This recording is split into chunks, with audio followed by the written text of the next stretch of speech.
सो इस वीडियो में भी हम लोग डिस्कस करेंगे प्रॉपर्टीज ऑफ साइक्लिक ग्रुप। तो 4 प्रॉपर्टी ऑलरेडी हम लोग डिस्कस कर चुके हैं प्रीवियस वीडियोस में। ये आपकी 5th प्रॉपर्टी है। ओके, तो 5th प्रॉपर्टी बहुत ही इंपॉर्टेंट है और बहुत ही इंटरेस्टिंग है। ओके, तो अब देखते हैं क्या property. Every prime order group is a cyclic group. Okay, इसका मतलब क्या हुआ कि जितने भी प्राइम ऑर्डर ग्रुप होंगे वो क्या होंगे, साइक्लिक ग्रुप होंगे। इसका मतलब है कोई भी आपका एक ग्रुप दिया है, उसका ऑर्डर अगर प्राइम है तो वो साइक्लिक होगा। देखो, सबसे पहले हम समझते हैं कि प्राइम ऑर्डर का मतलब क्या है। पहले इसको ग्रुप से समझते हैं, उसके बाद फिर साइक्लिक ग्रुप पे आते हैं। कोई भी एक ग्रुप है, लेट्स सपोज उसका ऑर्डर क्या है 7 क्या हुआ, प्राइम ऑर्डर। प्राइम ऑर्डर का मतलब प्राइम नंबर। तो प्राइम नंबर क्या होता है कि कोई भी एक नंबर जो खुद से डिविजिबल होता है या 1 से डिविजिबल होता है वो प्राइम होता है। तो अब देखो इसमें कैसे होगा। तो सपोज दैट हमने इसको क्या किया, 2 पार्ट में डिवाइड कर दिया और एक ऐसा एलिमेंट होगा जिसका ऑर्डर क्या होगा, 1 होगा। वो कौन सा एलिमेंट होता है, आइडेंटिटी एलिमेंट।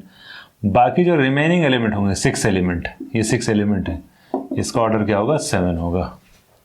कैसे होगा ये देखना है हमें। देखो, हम लोगों ने एक प्रॉपर्टी डिस्कस की थी। वो प्रॉपर्टी क्या थी कि कोई भी आपका ग्रुप होगा, ठीक है, उसमें जितने भी एलिमेंट होंगे उसका ऑर्डर, हर एक एलिमेंट का ऑर्डर ग्रुप के फैक्टर के बराबर होगा। फॉर एग्जाम्पल, अगर कोई एक आपका ग्रुप है जिसका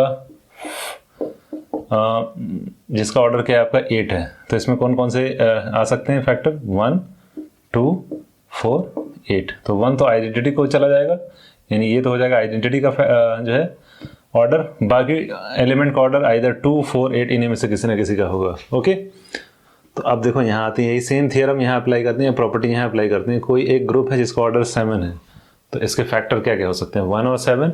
तो इसका मतलब 1 तो आइडेंटिटी के साथ चला जाएगा, तो बाकी जो एलिमेंट 6 एलिमेंट बनेंगे उनका ऑर्डर क्या होगा, 7, क्योंकि आइडेंटिटी एलिमेंट एक से ज़्यादा ग्रुप में नहीं हो सकता है, एक ही होगा।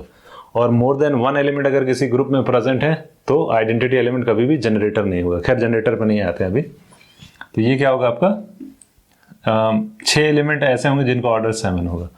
अब दूसरी प्रॉपर्टी, एक चीज़ हम लोग जानते हैं कि कोई भी एक एलिमेंट है अगर वो जनरेटर है ग्रुप का, ओके, तो उसका ऑर्डर और ग्रुप का ऑर्डर क्या होगा, सेम टू सेम होगा। ये प्रॉपर्टी भी हम लोगों ने डिस्कस की है, तभी वो अधिक। देखो, कोई भी अगर एक एलिमेंट है जो जनरेटर है तो उसका ऑर्डर क्या होगा, ग्रुप के ऑर्डर के बराबर। इन 6 एलिमेंट का ऑर्डर क्या है 7 और ग्रुप का ऑर्डर क्या है 7, तो दोनों सेम टू सेम।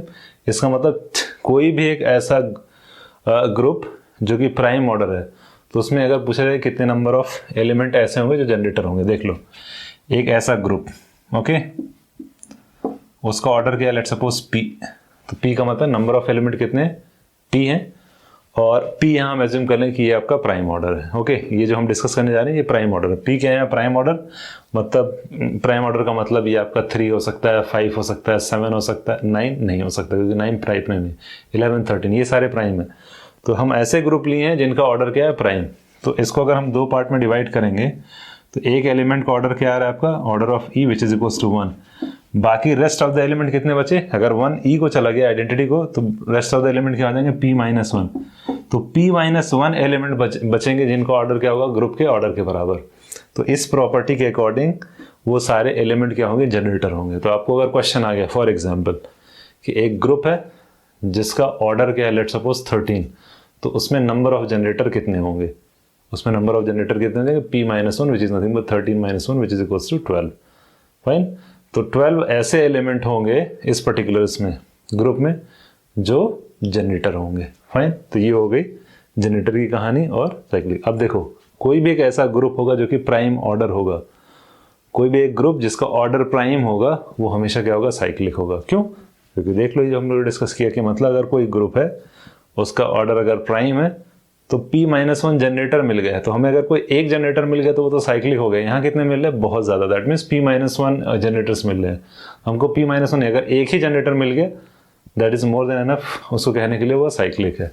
तो अब इसमें क्या क्या पॉइंट डिराइव कर सकते हैं, अगर इसको हम देखें, ये क्या है, वन वे थियरम, कि अगर प्राइम ऑर्डर है तो वो साइक्लिक होगा। तो ये क्या होगा, अगर हम इसको एज्यूम कर लिए कि ये आपका इम्प्लीकेशन है P implies Q, तो इसका कॉन्वर्स क्या हो जाएगा, Q implies P, तो इसका कॉन्वर्स क्या हो जाएगा, cyclic group implies prime order, ये हो जाएगा। इसको कहते हैं कॉन्वर्स, यहाँ लिख लो कॉन्वर्स। नेक्स्ट क्या हो जाएगा आपका, negation of prime order implies negation of cyclic group, ये क्या होता है, इनवर्स।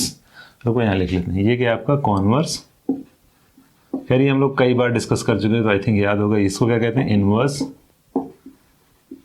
और लास्ट में क्या आता है, negation of cyclic group implies negation of prime order. ये क्या हो जाता है, Contra positive, Contra positive. Okay, तो ये दोनों फॉल्स होते हैं और ये आपका ट्रू होता है। ओके, तो अब देखो क्या है, अगर कोई आपका ग्रुप है जो कि साइक्लिक है तो क्या होगा, उसका ऑर्डर प्राइम होगा। नहीं, ऐसा जरूरी नहीं है। देखो अगर कोई एक आपका साइक्लिक ग्रुप है तो हम लोगों ने ये डिस्कस किया है, ठीक, A B C D, B C D A and C D A B, D A B C. ठीक है, शुरू से डिस्कस करते आ रहे हैं ये वाला एग्जाम्पल। तो इसका ऑर्डर कितना है, इसका ऑर्डर 4 है। साइक्लिक ग्रुप है, हाँ हम लोगों ने डिस्कस किया कि ये आपका साइक्लिक ग्रुप है जिसमें जनरेटर बी और डी थे। तो अगर आपको एक जनरेटर मिल गया साइक्लिक ग्रुप, इसका ऑर्डर क्या है 4। तो अगर कोई साइक्लिक ग्रुप है तो उसका ऑर्डर प्राइम हो, ऐसा जरूरी नहीं, हो भी सकता है नहीं भी हो सकता है, जिसके लिए ये आपका एग्जाम्पल है। अब कह रहा है कि अगर कोई एक ऐसा ग्रुप जिसका ऑर्डर प्राइम नहीं है तो वो साइक्लिक नहीं होगा। नहीं, उसका यही सेम एग्जाम्पल देखो, ये क्या कह रहा है कि अगर कोई एक ऐसा ग्रुप जिसका ऑर्डर प्राइम नहीं है, इसका ऑर्डर प्राइम है नहीं है, इसका मतलब लेफ्ट हैंड साइड ट्रू है। तो इसका मतलब क्या होगा कि वो साइक्लिक नहीं होगा। देखो ये साइक्लिक है, फाइन। अब इसमें क्या, तो इसलिए ये दोनों क्या है, फॉल्स है। अब आते हैं यहाँ से, अगर कोई एक आपका ग्रुप जो कि साइक्लिक नहीं है तो वो प्राइम ऑर्डर भी नहीं होगा। ऑब्वियस बात ये ट्रू है कि अगर वो साइक्लिक ही नहीं है तो कभी प्राइम ऑर्डर तो होगा ही नहीं होगा। ओके, इसलिए क्या है, ये आपका ट्रू है। तो अगर आपका प्राइम ऑर्डर है तो साइक्लिक होगा, अगर साइक्लिक नहीं है तो वो प्राइम ऑर्डर नहीं होगा। ये दोनों फॉल्स हैं। तो इससे रिलेटेड आई थिंक यही पॉइंट्स थे, हम लोगों ने डिस्कस कर लिया फिफ्थ प्रॉपर्टी। अब देखते हैं नेक्स्ट प्रॉपर्टी। सो अब देखते हैं नेक्स्ट प्रॉपर्टी। नेक्स्ट प्रॉपर्टी क्या है, number of generators of a cyclic group of order n। तो इसमें क्वेश्चन में क्या मेंशन है इस प्रॉपर्टी में कि आपको ऑलरेडी दिया हुआ है कि ग्रुप साइक्लिक है, चेक करने की जरूरत नहीं कि साइक्लिक है या नहीं। क्वेश्चन में ऑलरेडी मेंशन है कि वो आपका ग्रुप साइक्लिक है जिसका ऑर्डर क्या है n है। तो क्या हम number of generator find out कर सकते हैं? यस, फाइंड आउट कर सकते हैं। तो यहाँ दिया हुआ है कि एक साइक्लिक ग्रुप है जिसका ऑर्डर क्या है n है, तो उसमें नंबर ऑफ जनरेटर क्या हो जाएंगे, phi of n। Phi of n क्या है, यूलर-टोशन फंक्शन।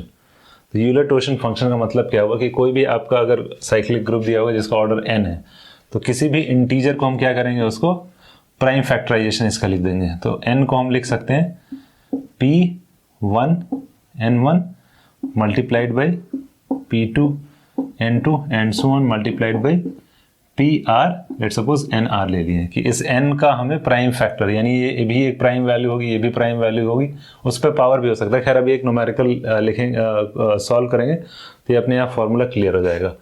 तो अगर ये n ये है तो फाई ऑफ n क्या हो जाएगा, phi of n which is equals to phi of p1 n1 multiplication p2 n2 and so on pr nr। Sorry, ये हो गया। अब अगर फाई ऑफ प्राइम फैक्टर का मल्टीप्लीकेशन है तो इसको अलग अलग लिख सकते हैं। ओके, तो ये हो जाएगा phi of p1 n1 multiplied by phi of p2 n2 and so on multiplied of phi of pr nr। ये आ गया सबका इंडिविजुअल।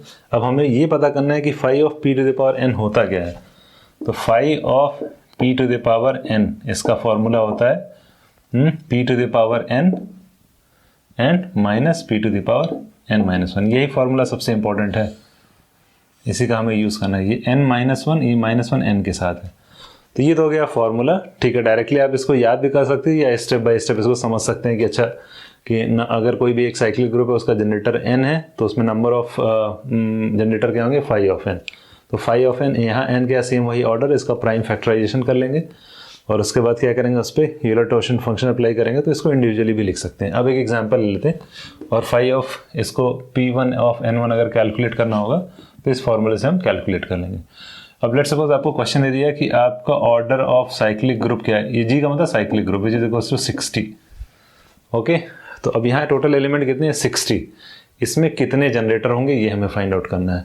तो 60 का प्राइम फैक्टर कैसे करेंगे, वैसे 60 ले लेंगे और स्टार्ट कर देंगे 2 से। 2 2 3 जा 6। ओके, उसके बाद छोटे से स्टार्ट करेंगे और बढ़ते चले जाएंगे। 2 15। ओके, उसके बाद क्या आ जाएगा 3 3 5 जा 15। उसके बाद क्या आ जाएगा 5 1। तो ये सारे क्या आ गए, प्राइम फैक्टर।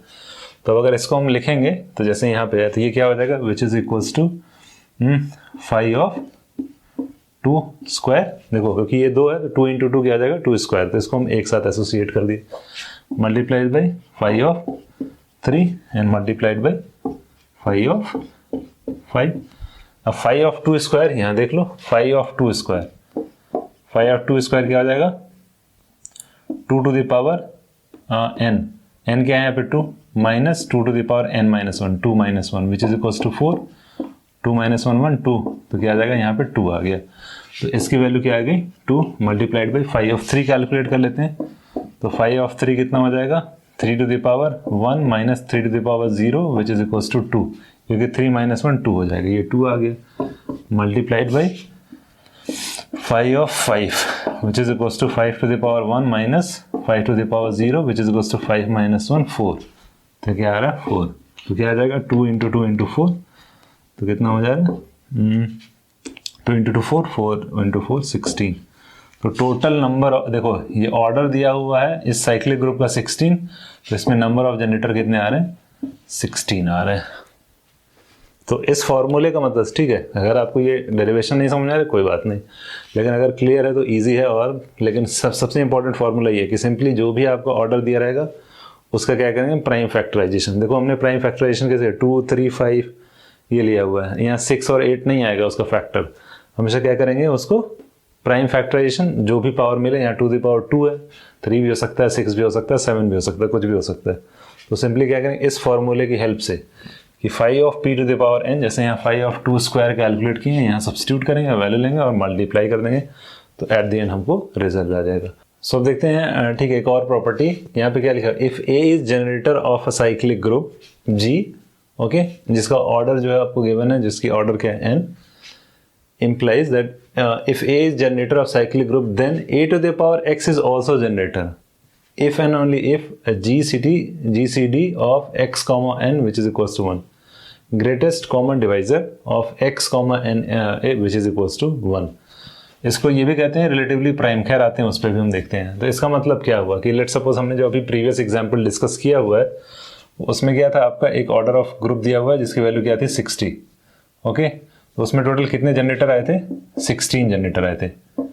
उस प्रॉपर्टी से हम नंबर ऑफ जनरेटर कैलकुलेट कर सकते हैं, और इस प्रॉपर्टी में कौन कौन से ऐसे जनरेटर होंगे उसको भी कैलकुलेट कर सकते हैं, ओके। तो देखो अब क्या है, प्रीवियस एग्जांपल यानी जो प्रीवियस प्रॉपर्टी थी उसमें नंबर ऑफ एलिमेंट 60 थे, उससे हमें पता चल गया कि 16 जनरेटर आएंगे। तो यहाँ क्या मेंशन है कि A आपका जनरेटर है, ओके। तो अब next A to the power 1 तो यहाँ है ही, तो A to the power 2, A to the power 3, A to the power 4, A to the power 5, क्या ये जनरेटर होंगे कि नहीं होंगे। तो अब देखो कैसे हम कैलकुलेट करेंगे इसमें, तो हमें चेक करना होगा कि रिलेटिवली प्राइम नंबर। तो अब GCD ऑफ, लेट सपोज हमने ये एज्यूम कर लिया कि GCD ऑफ x की वैल्यू देनी है, यहाँ के आपका n क्या है 60 है, तो इसमें से कौन सी वैल्यू यहाँ रखेंगे जिसकी वैल्यू 1 आएगी, तो इसको कहते हैं रिलेटिवली प्राइम नंबर। कि इसका मतलब यहाँ एक ऐसा नंबर रखेंगे, x की एक ऐसी वैल्यू रखेंगे जो 60 और उस वैल्यू के साथ हम क्या करेंगे GCD कैलकुलेट करेंगे तो उनकी वैल्यू क्या आएगी, तो यहाँ कोई ना कोई प्राइम नंबर आना चाहिए। तो 1 तो ऑलरेडी हम ले चुके हैं, इसका मतलब A टू द पावर 1 तो जनरेटर है, क्या A to the power 2 generator होगा। अगर यहाँ हम इसकी वैल्यू 2 रखेंगे, लेट सपोज 2,60, तो क्या इसका GCD 1 आएगा, नहीं आएगा, क्योंकि 2 और इसमें दोनों में फैक्टर कौन सा आ रहा है 2 आ रहा है, इसमें ग्रेटेस्ट फैक्टर, तो ये नहीं होगा। 3 नहीं, 3 और 60 दोनों में 3 है, 4 नहीं आ सकता, मतलब नेक्स्ट जो रिलेटिवली प्राइम नंबर आएगा, यहाँ क्या कहते हैं relatively prime number, relatively prime number, fine. तो इसका मतलब ये है कि अगर A to the power 1 that means A अगर जनरेटर है तो नेक्स्ट जनरेटर क्या मिलेगा आपका A टू द पावर 7। इस प्रॉपर्टी या इस थ्योरम का मतलब ये है कि अगर A आपका जनरेटर है तो A to the power x कोई भी यहाँ नंबर हो सकता है, वो भी क्या होगा जनरेटर होगा जब ये आपका सेटिस्फाई हो रहा होगा। और दूसरी प्रॉपर्टी क्या होगी, अगर A टू द पावर, देखो यहाँ पे A to the power 2 prime number, A to the power 2 generator नहीं है, क्यों नहीं है कि A टू द पावर 2, इससे हमें दो चीज़ें पता चलेगी कि कौन कौन से जनरेटर और कौन कौन से जनरेटर नहीं है, ये भी पता चल जाएगा। A टू द पावर 2 आपका जनरेटर नहीं होगा, क्यों नहीं होगा, क्योंकि अगर हमने A टू द पावर 2 रखा तो x की वैल्यू यहाँ 2 रखेंगे, तो क्या आ रहा है कॉमन दोनों में, यानी ग्रेटेस्ट कॉमन डिवाइजर क्या रहा 2, आना कितना चाहिए 1, तो a⁴ 2, a⁴ 3 भी नहीं होगा, 4 भी नहीं होगा, 5 भी नहीं होगा, 6 भी नहीं होगा, 7 होगा। तो सिंपल कहने का मतलब रिलेटिवली प्राइम नंबर, तो इसका मतलब क्या हुआ, नंबर ऑफ नंबर्स, ये इंपॉर्टेंट लाइन है, number of numbers which are relatively prime, which are relatively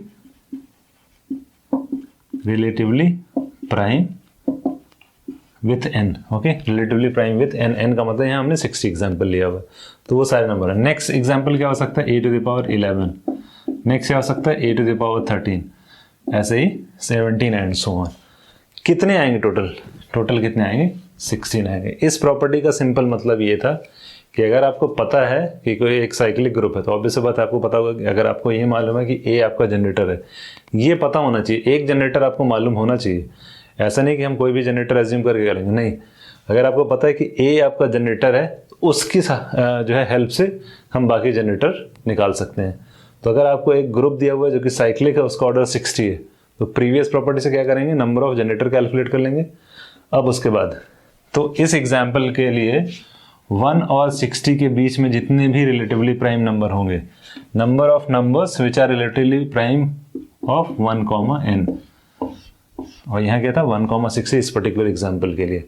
तो सबसे पहला क्या आएगा, a⁴1 जो कि आपको क्वेश्चन में मेंशन है, a⁴7 क्योंकि 7 और 60 रिलेटिवली प्राइम है, क्योंकि ग्रेटेस्ट कॉमन डिवाइजर क्या आएगा 1 आएगा, 11, 16, 60, 1, 13, 1, नेक्स्ट क्या आएगा आपका a⁴13 के बाद नेक्स्ट प्राइम क्या आएगा 17, a⁴19। खैर हम सारा नहीं लिख रहे हैं, आपको आइडिया हो गया होगा कि क्या हम बात कर रहे हैं।